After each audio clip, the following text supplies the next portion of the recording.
menumpuk atau menciptakan gunung dari pasir. Air. Ya, pasir. Ya, begitu sudah tinggi, kena satu kali sapu, rata lagi.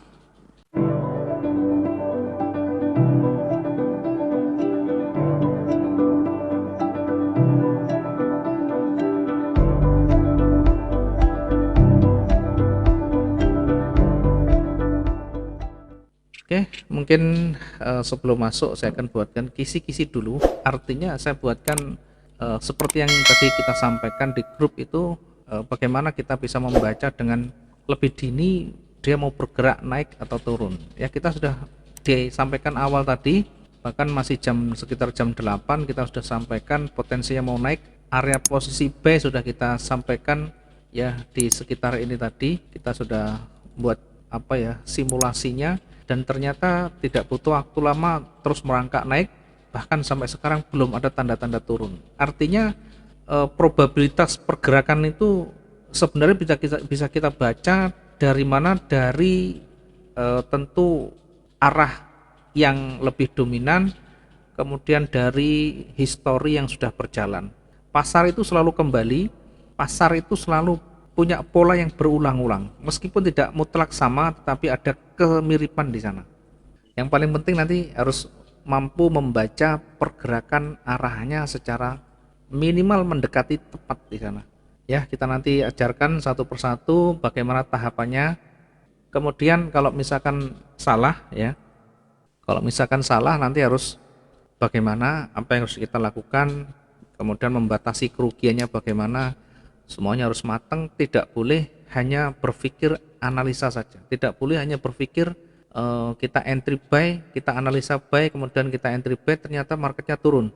Nah, kemudian menyalahkan, oh ini sesuai dengan petunjuk, ternyata kok turun. Nah, sekali lagi di pasar itu tidak ada yang pasti, tidak ada yang mutlak, dan tidak ada yang absolut di sana. Yang ada adalah probabilitas saja. Maka saya sampaikan di awal, yang paling penting bukan analisa yang valid, analisa yang akurat, dan analisa yang tepat, tetapi bagaimana nanti mampu melakukan manajemen dengan baik. Manajemen apa? Manajemen resiko, kemudian manajemen lot di sana, termasuk manajemen waktunya. Bisa saja yang kita lakukan salah, nanti kita analisa buy, kita menganalisa marketnya bergerak naik, kita ambil posisi buy, ternyata dia turun. Maka yang paling penting di dalam trading, bagaimana kita menyesuaikan ya, melakukan koreksi. Kayaknya Pak Wi lagi kondisi kurang sehat. Ya, Ada sedikit gangguan tenggorokan Pak, mohon maaf ya, nanti kalau ada nggak apa-apa, sedikit nggak apa-apa. banyak Pak, tapi saya benar ada nggak gangguan. lagi kurang Iya, kurang kurang fit ya atau ada apa? sedikit kurang, memang kurang kurang maksimum itu biasanya, tapi tidak Ah, terlalu parah amat, karena yang terpenting kita bisa mengukur. Nanti kalau saya tidak kuat, biasa saya lambaikan tangan Pak. Ya, saya oh selalu gitu ya. sampaikan ke teman-teman, kalau kita tidak kuat ya kita sampaikan apa adanya. Yang penting kita Ya, bisa ya, ya. mengukur gitu aja Pak. Ah, Ya, mudah-mudahan tidak mengganggu hari ini dan seterusnya. Oke, nanti kalau misalkan kurang ini nggak apa-apa Pak, enggak apa-apa, bisa nyantai aja Pak. Nanti dilanjutkan lagi ya. saya sampaikan, kalau masih enggak kuat sekali lagi biasa saya nanti sampaikan.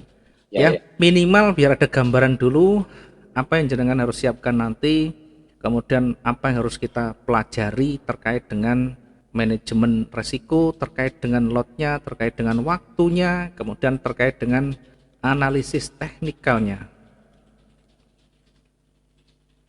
Ya, hanya ini saja kita sebenarnya, kalau sudah menguasai dengan baik resiko, kemudian mengatur lot dengan baik sesuai dengan eh, gaya kita nanti, kemudian mampu melihat peluang nih dari waktu, kemudian bisa analisis teknikalnya. Analisis teknikal ini ya, kita membaca candle, bukan dari indikator, tapi kita membaca full candle.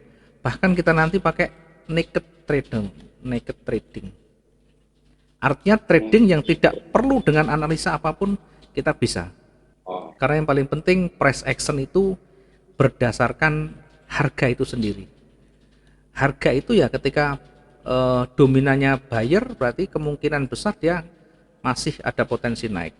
Kemudian ketika dominannya seller, ada potensi untuk naik. Kita selalu mengikuti arusnya, mengikuti arah mata anginnya, sehingga akan lebih aman dan tentu profitnya tingkatnya lebih tinggi nanti di sana.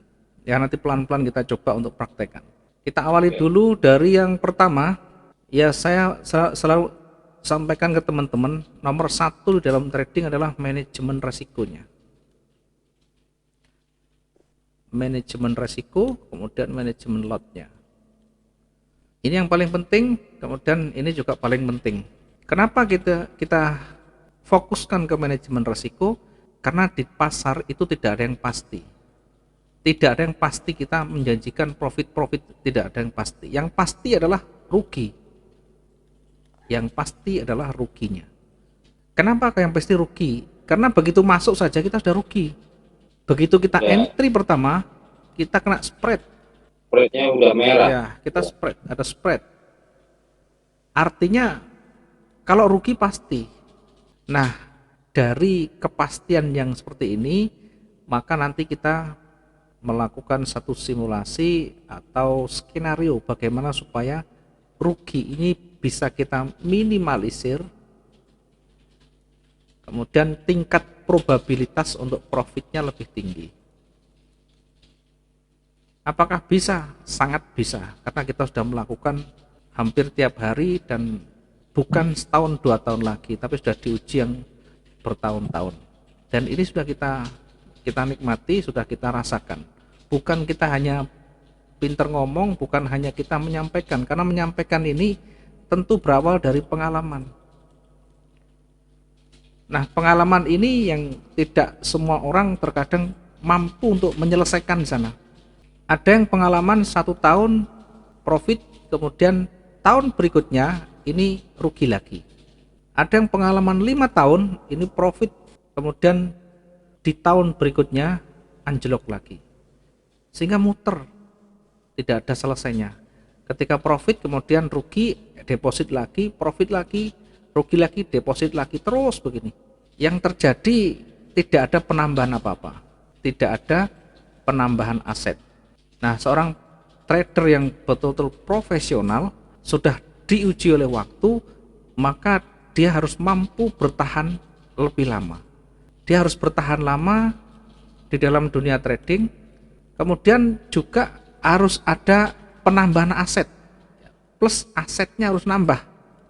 Kalau asetnya tidak nambah, itu ya muter tadi, rugi deposit, tidak ada gunanya, tidak ada kemajuan di masa depannya, karena habis lagi, ketika profit habis lagi. Maka untuk menguji apakah dia mampu bertahan konsistensi profitnya lama atau tidak, ya pengalamannya harus panjang. Yang kedua harus ada penambahan aset. Ya, ngomongnya terkadang ya mohon maaf, ini hanya sebagai gambaran. Ya mungkin kalau kita melihat cerita-cerita di luaran sana, ya kalau bercerita profitnya ribuan, ya mungkin ratusan ribu. Tapi kehidupan sehari-hari kita lihat ya memprihatinkan. Ya mohon maaf, bukan jadi ukuran, tetapi setidaknya akan terlihat di sana. Karena ketika profit dia konsisten terus-menerus, selalu ada penambahan aset. Selalu ada penambahan aset. Ini wajib. Kalau tidak ada penambahan aset berarti belum bertahan lama. Dia hanya muter. Tidak bisa kita jadikan sebagai acuan untuk dia berhasil atau tidak. Sekali lagi, untuk bisa bertahan lama di trading, satu harus punya banyak pengalaman. Kemudian dia pengalaman ini bukan ketika analisa dia selalu betul, dia selalu valid. Tidak harus yang dianalisa itu dia selalu valid, tidak harus tepat. Tetapi dalam segala kondisi, ya misalkan pertama dia entry berada di zona merah atau rugi. Kemudian dia bisa mengcover kerugian ini yang akhirnya minimal bisa menekan kerugian menjadi jauh lebih kecil, atau bahkan mengcover kerugian ini bisa menjadi plus. Dan ini ini sudah dilakukan dalam jangka waktu lama, tidak bisa hanya setahun 2 tahun kalau misalkan pengen yang betul-betul sudah mahir di sana. Ya, kalau pemula mungkin bertahan mungkin 3 bulan 4 bulan sudah lebih dari bagus. Artinya sudah bertahan 3 bulan secara berturut-turut konsisten profitnya, ya misalkan ini artinya minimal sudah memahami ketika salah bagaimana, ketika yang kita analisakan tidak tepat bagaimana, manajemen resikonya bagaimana. Minimal kalau sudah 3 bulan berturut-turut dia bisa bertahan dengan profit yang konsisten, setidaknya sudah ada gambaran di sana. Ini menjadi titik awal untuk kelangsungan dan keberhasilan ke depannya. Nah, bagaimana cara menjaga konsisten ini? Tidak semua orang bisa menjaga konsisten dari profitnya. Ya, biar nanti bisa bertahan, pastikan yang pertama selalu disiplin dengan sistem trading kita. Kalau saya misalkan punya rencana trading, punya target sehari misalkan $100, maka ini bisa mempertahankan angka ini setiap harinya. Tidak harus fix di angka 100, tetapi bisa naik turun sekitaran ini. Artinya ada tujuan yang ingin kita capai, dan di situ kita selalu konsisten di sana untuk mengikuti yang menjadi target kita. Kemudian cara trading atau aturan main trading kita. Misalkan saya menggunakan pola atau menggunakan sistem trading yang pertama, saya menggunakan area support dan resisten. Kemudian dari area ini saya melihat ada penolakan yang lebih dari 1, lebih dari 2. Ada penolakan di sana lebih dari 2. Maka saya entry berlawanan. Nah, ini maaf Pak, ini di time frame berapa ya? Di time frame, semua time frame bisa. Pakai M15, M30 semuanya bisa. Karena kita bukan mempelajari di H1, bukan. Ini adalah secara konsep dasar dulu. Ya, kita belajar konsep dasar dulu. Ini mau diterapkan di MN bisa, di W1 bisa, di D1 bisa, di W1 bisa, di M15 misalkan. Ini bisa semua. Karena kita prinsipnya yang kita pelajari adalah konsepnya dulu. Nanti kalau kita memilih time frame, nah nanti baru kita menentukan kita mau yang seperti apa, trading kita mau seperti apa. Nah, yang kita sampaikan adalah salah satu contoh dulu, contoh dari sistem trading. Misalnya ini kita belum masuk ke analisa, ini kita berikan gambaran dulu, setidaknya biar di kepala kita ada wawasan pertama dulu, nanti untuk menggali selanjutnya. Kemudian contoh misalkan saya ada ketika di area support maupun resisten, kemudian ada penolakan saya maksud adalah ada ekor panjang misalnya berada di area support, kemudian ada ekor panjang di sana, kemudian saya masuk di sesudah ini muncul, misalkan ini salah satu dari trigger yang kita gunakan untuk entry-nya di sana, sehingga ada alasan. Contoh pertama. Contoh yang kedua, misalkan saya menggunakan area breakout support dan resisten. Saya menggunakan breakout dari retracement. Ya, ini misalkan salah satu cara entry kita. Kemudian yang ketiga, misalkan ketika berada di level support dan resisten muncul warna berlawanan atau warna yang berbeda, misalnya saya entry sesudahnya. Nah, ini adalah bagian dari cara kita entry atau sistem trading kita. Nanti kita bahas di sistem trading. Ini adalah sebagai contoh. Nah, yang saya maksud dengan disiplin adalah selalu menggunakan atau selalu setia mengikuti menjalankan sistem trading kita dengan baik. Ya, tidak perlu kita noleh kiri noleh kanan. Yang kita lakukan ketika sistem trading itu yang kita sudah jalankan ini, contohnya ya kita nanti uji dulu di akun demo misalkan atau akun sen boleh. Kalau tingkat probabilitas profit kita tinggi, maka kita gunakan. Nah, masing-masing kita bisa uji nanti. Masing-masing kita bisa uji nanti untuk prakteknya. Maka kalau sudah ketemu di sana, kalau sudah cocok, belajarlah untuk disiplin. Kemudian apalagi yang bisa membuat kita menjadi konsisten di dalam profit kita? Yang berikutnya adalah selalu kita menjaga batasan atau selalu menjaga batasan rugi kita, atau selalu melakukan manajemen resiko dengan baik, selalu melakukan batasan rugi. Batasan rugi ini bukan berarti harus dengan stop loss, karena saya selalu sampaikan stop loss ini tidak wajib. Yang wajib adalah membatasi kerugian, karena bisa juga nanti dengan cut loss manual, tergantung bagaimana kita nyaman. Kalau kita nyaman dengan stop loss ya pasang stop loss, kalau kita nyaman dengan cut loss ya kita lakukan dengan cut loss, nanti sesuaikan dengan karakter kita. Kalau saya sendiri, saya tidak pernah menggunakan stop loss, bukan berarti tidak membatasi kerugian ya, saya selalu gunakan cut loss yang manual, tetapi yang kita lakukan adalah selalu monitor ketika kita punya transaksi, ketika kita punya order, maka pastikan sebelum kita meninggalkan chat kita, maka pastikan order kita harus clear semuanya di sana. Clear dalam artian tidak selalu harus profit, bisa juga clearnya karena kondisi yang memaksa kita bisa clear dengan kerugian. Yang terpenting melihat kondisi pasar, ketika memungkinkan kita masih bisa menunggu, ketika tidak memungkinkan kita bisa close lebih awal. Ini yang paling penting. Jadi dari paling banyak sekian itu yang penting disiplin, belajar untuk disiplin. Kemudian selalu melakukan koreksi. Jangan hanya mengikuti kemauan, jangan hanya mengikuti kata hati, tapi selalu melakukan koreksi. Koreksi ini apa?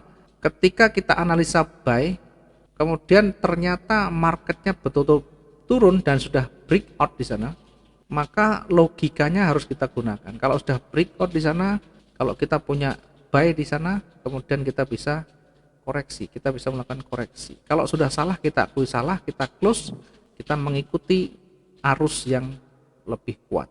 Ini kita artinya mau berkoreksi atau memperbaiki. Harus menyadari ketika salah, jangan dipertahankan. Ya tentu dengan banyak pertimbangan nanti, termasuk analisa teknikalnya. Oke, mudah-mudahan ini bisa difahami dulu untuk awalnya. Kemudian kita masuk ke area manajemen risiko tadi. Kita masuk ke manajemen risiko.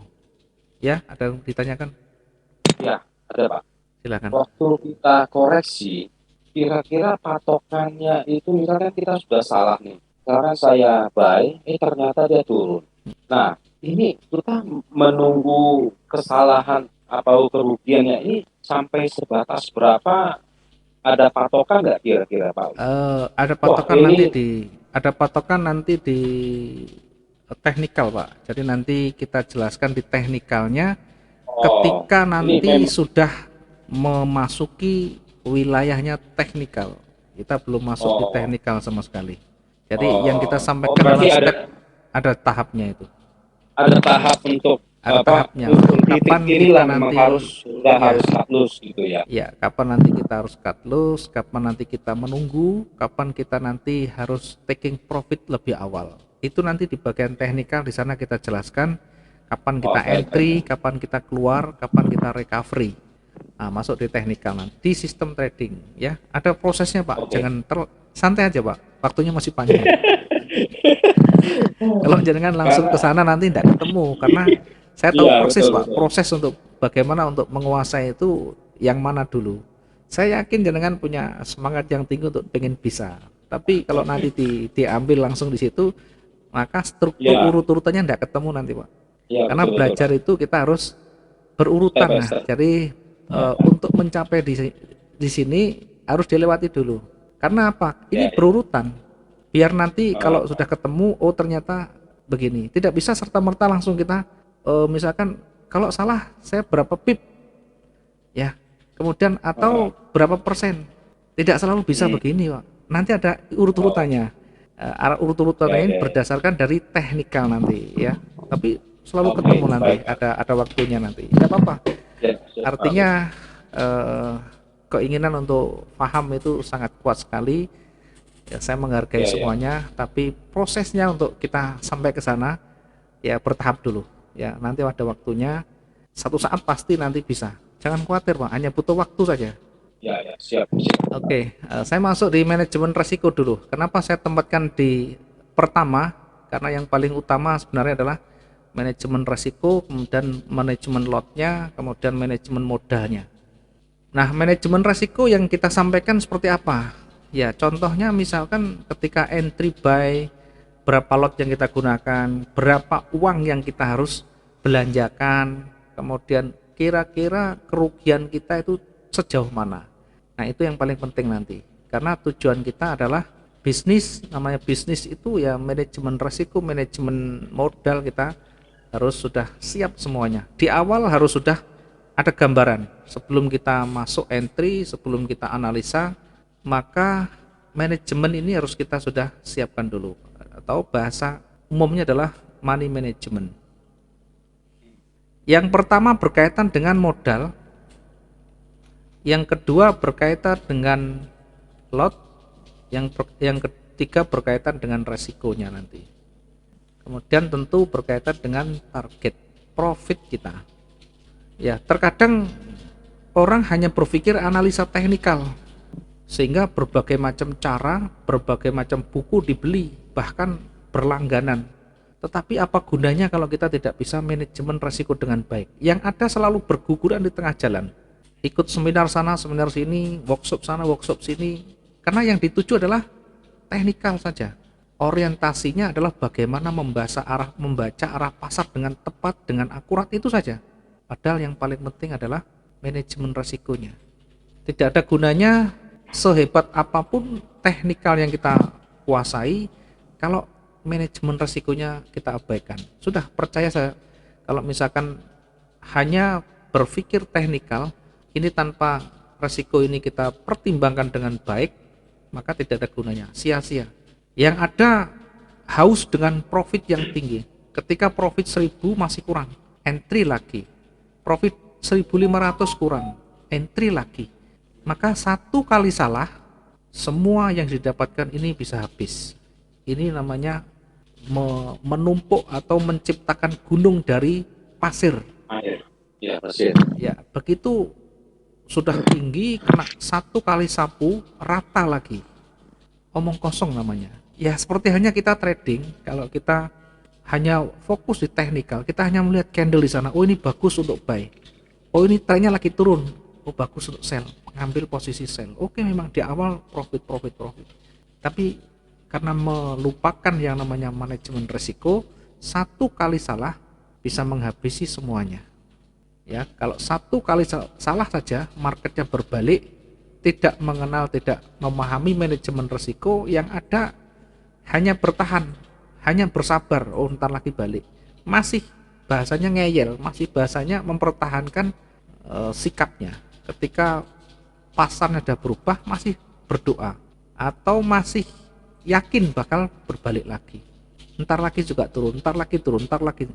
Walaupun sudah hampir habis, sudah 50% misalkan modalnya keserap minusnya, ini masih bertahan menunggu, masih belum yakin kalau marketnya berbalik ini. Nah, maka yang paling penting saya selalu sampaikan manajemen resikonya. Nah, berkaitan dengan modalnya. Karena ini bisnis, maka harus realistis. Kalau modal kecil ya jangan terlalu berharap yang besar. Karena ini menjadi wilayah bisnis yang logis dan tentu harus realistis. Kemudian lot juga begitu. Ya, modal misalkan modalnya kecil, saya hanya modal 2000 misalnya. Ya, sehari tidak bisa ini kita profitnya 500 profitnya misalkan kita mengambil gak sah muluk-muluk $500.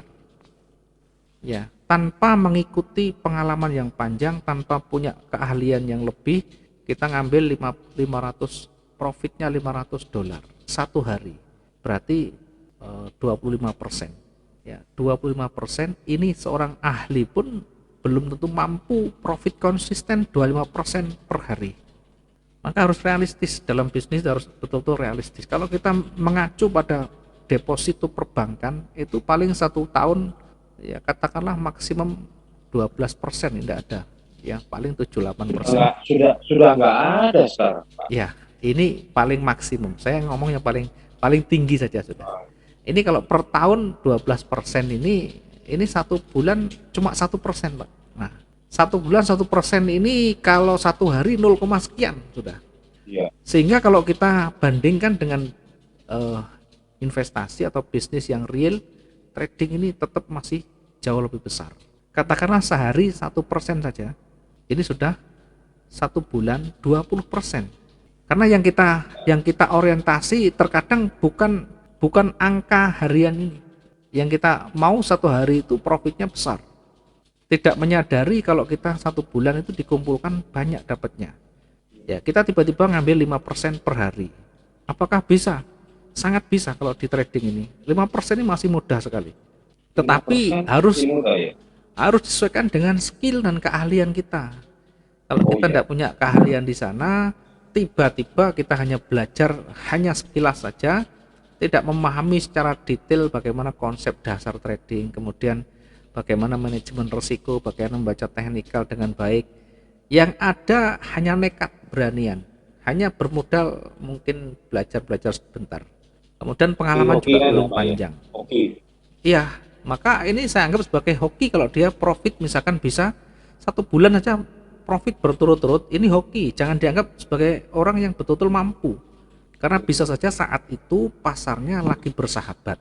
Karena saya punya teman juga, ya dia satu periode itu bisa profitnya 8 miliar. Sehingga luar biasa. Tetapi ketika disuruh mengulang lagi tidak bisa. Kedepannya dia justru malah rugi di atas 20. Saya tanya kenapa kok tidak bisa konsisten? Ya karena pada saat ini ternyata ada news yang berdampak sejauh dia entry itu mengikuti, artinya sama dengan yang di-entrykan. Sehingga bagi saya adalah hoki. Bagi saya dia hanya beruntung saja, karena ketika besok lagi analisa tidak bisa. Nyatanya 20 sudah habis. Nah, saya tidak berharap hanya hoki yang bisa kita dapatkan, tetapi betul-betul dari analisa murni, dari logika yang kita mainkan.